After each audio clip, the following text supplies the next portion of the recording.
Hello, everyone. This is Carlos from Midwestern Marks. So I'm sure you have all heard the statement from one of the more popular conservative voices: facts don't care about your feelings. Now, this statement is trying to do two things. It is explicitly trying to sever facts from feelings, which is pretty dumb in itself, given that feelings are facts. But it is implicitly trying to raise facts into this pedestal where it is next to truth, so that he who has facts has truth. Now, I have decided to name this video quite audaciously. I have named it Facts Are for Fools. And this is why. This isn't a completely creative title that I have given it. It is the result of how we engage with facts in the Hegelian and in the Marxist tradition. Hegel does this article in, some scholars say it was 1808, others say it was right before he died in the early 1830s. But he does this article named Who Thinks Abstractly? And I want us to pause for a second. When we think of the word abstract and when we think of abstract thinking, what usually comes to mind is something that Plato would have described as Plato would have described society seen as stargazers. We think of philosophers thinking in a way that's completely disconnected from life, and we think of stargazers, people that are just looking up at the stars and that are not grounded. Now, Hegel and Marx is not thinking of abstract in the same way. On the contrary, for Hegel and subsequently for Marx, the abstract is that which is most immediate. So that which happens right there, that is the abstract. If I pass judgment on that which happens right there, only knowing that which is right there, I am thinking abstractly. And he says, who thinks abstractly? He says, the uneducated. The educated don't pass judgments just based on what is right there. That is thinking abstractly. He says, he gives the example of a murder. Someone who murders another person. He says, look, the uneducated are going to look at that murder and just say, he's a murderer. That's it. They're just going to look at the fact and pass judgment based on the fact. He says, one who knows man traces the development of the criminal's mind. He finds in his history, in his education, a bad family relationship between his father and mother, some tremendous harshness after this human being had done some minor wrong, and that after this harshness, he might have been excommunicated from society.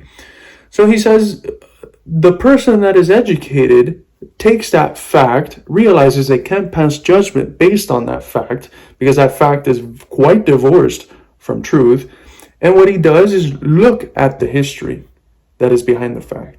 They look at the factors that led to the fact itself. They don't sever, they don't castrate the fact from its factors. They understand the fact in light of the factors, in light of its history, and only then can they pass judgment. And this is the same with Marxism. This is the same way we think about things. This is integral to our method. The difference is that Hegel would focus, he would put an emphasis on the idea part of things, how it is that culture or something, or the direct ideas of the parents or something would have led to a specific event. But we focus on the material side of things. We focus on the mode of production, the relations of production, how that shapes culture, and all the other things that we focus on, right? We're grounded in material relations of production because we realize that from that ideas arise. But at the end of the day, when we look at facts, we recognize that a fact in itself, severed from its factors, cannot be any farther from the truth. And so we take these statements that say that facts don't care about your feelings, that implicitly are trying to place facts next to truth, and we say this is bullshit. This is complete, utter bullshit. You are wrong. If you just look at facts, you're going to be lost. Let me give you an example. A few months ago, after the protests in Cuba had happened, the July 11 protests, which you could hardly call those a protest. But after that had happened, I was asked to do an essay for Covert Action magazine on the event. Now, some of the people that I had seen do essays, they were contextualizing that fact in the last couple of days. Some people contextualized that fact in what Trump had done. Some contextualized the fact in the relationship of or the shift from the Cuban the Cuban thaw process that Obama started, that partially began to establish relations to the movement towards the Trump administration and how that reflected and Biden, how Biden continued that. I felt like that wasn't enough. That wasn't enough. That's not enough. Yes, you're adding more factors, and it's giving me more about the fact. It's contextualizing the fact a little more, and it's getting us closer to truth. But the way I approach my paper is going way back.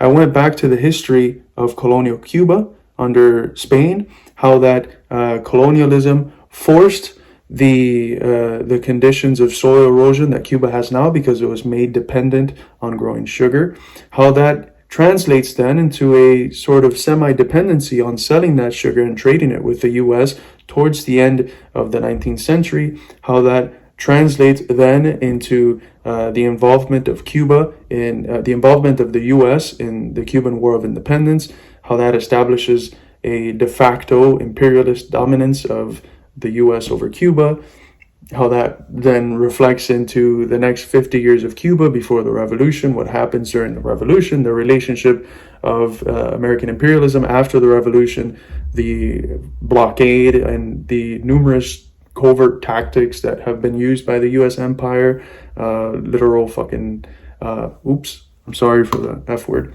but literal 900 or so attempts on Fidel's life, attempted terrorist attacks, succeeded terrorist attacks, attempted biochemical attacks, a literal invasion in the Bay of Pigs. So I contextualize it in this larger history that includes the colonial period, the transition into the War of Independence, the first half of the 20th century, the last 60 years of the blockade and the war on Cuba after the revolution, and then I look at, well, what the Obama Cuban thaw process do.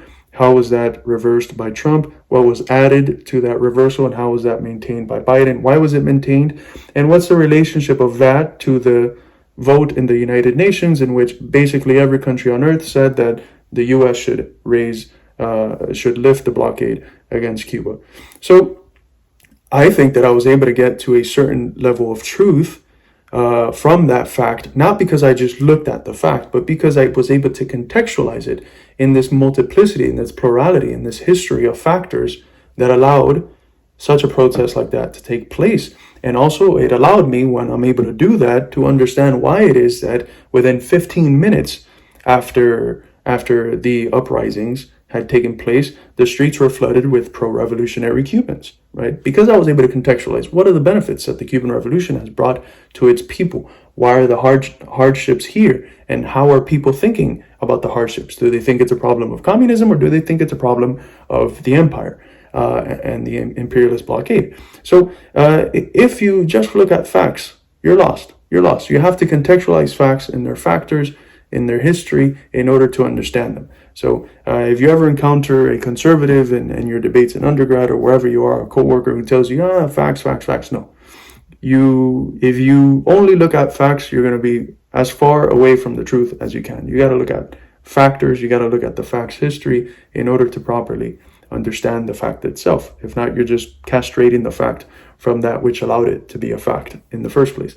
So thank you very much. I hope this was somewhat informative. This is Carlos Garrido from Midwestern Marks signing out.